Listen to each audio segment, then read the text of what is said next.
చైనాలో కొత్త వైరస్ కలకలం. కరోనా మహమ్మారికి మూల కేంద్రమైన చైనాలో మరో వైరస్ కలకలం రేపుతోంది.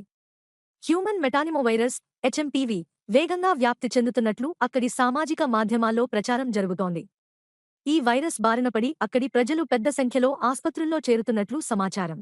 హెచ్ఎంపీవీతో పాటు ఇన్ఫ్లుయెంజా ఏ, మైకోప్లాస్మా, నిమోనియా, కోవిడ్ వైరస్లు కూడా వ్యాప్తి చెందుతున్నట్లు పలువురు పోస్టులు పెడుతున్నారు.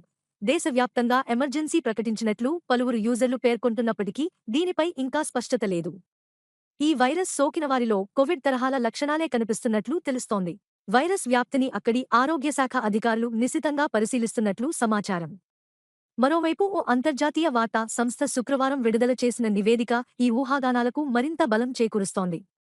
గుర్తు తెలియని ఓ నిమోనియా తరహా వైరస్ మూలాలను కనుగొనేందుకు చైనా వ్యాధి నియంత్రణ అథారిటీ ఓ పర్యవేక్షక వ్యవస్థను ప్రారంభించిందన్నది ఆ నివేదిక సారాంశం. దాదాపు 5 ఏళ్ల క్రితం కోవిడ్ వ్యాప్తి తొలినాళ్లలో సరైన నిరోధక చర్యలు చేపట్టకపోవడంతో భారీ మూల్యం చెల్లించుకోవాల్సి వచ్చింది. గత అనుభవాలను దృష్టిలో ఉంచుకుని చైనా ముందస్తు జాగ్రత్తలు తీసుకుంటున్నట్లు సమాచారం. ఈ క్రమంలోనే వైరస్ కారకాలను గుర్తించేందుకు ఎప్పటికప్పుడు అధికార యంత్రాంగానికి అవసరమైన సూచనలు చేసేందుకు ప్రత్యేక వ్యవస్థను ఏర్పాటు చేసినట్లు తెలుస్తోంది. ఈ మేరకు అక్కడి అధికార మీడియా సీసీటీవీ వెల్లడించింది. దీని ప్రకారం డిసెంబరు 16 నుంచి 22 వరకు వారం రోజుల వ్యవధిలో అంటువ్యాధులతో బాధపడుతున్న వారి సంఖ్య భారీగా పెరిగినట్లు తెలుస్తోంది.